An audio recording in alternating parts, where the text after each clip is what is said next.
Un grand canapé, une télé et un lit douillet, cet appartement situé au centre de Rennes semble tout à fait normal, voire plutôt chaleureux.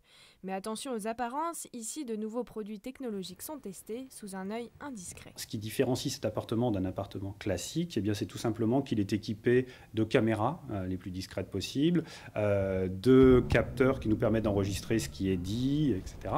Le tout étant de pouvoir évaluer après coup, avec l'accord des personnes bien évidemment, les erreurs qui ont pu être réalisées, les difficultés rencontrées autour du produit, l'objectif étant par exemple de faire des retours à l'entreprise qui a conçu le produit sur les difficultés rencontrées. Une régie cachée au milieu de l'appartement capte la moindre réaction de l'utilisateur.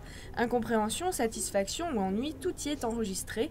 Les produits testés sont en cours de conception, cela peut être un livre électronique, un ordinateur ou un téléviseur. D'autres projets de recherche ont été mis en place sur la plateforme, comme l'EyeTracker. L'EyeTracker, en fait, c'est un appareil de suivi d'enregistrement des mouvements oculaires. Donc ça permet de savoir où on regarde sur un écran, sur un écran d'ordinateur.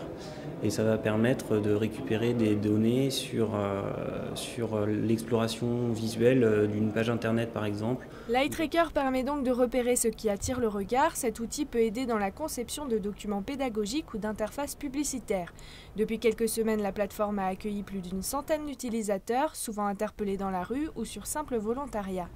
Loustic a été créé dans le cadre d'un contrat plan région et dispose d'un budget d'1 million d'euros sur 6 ans.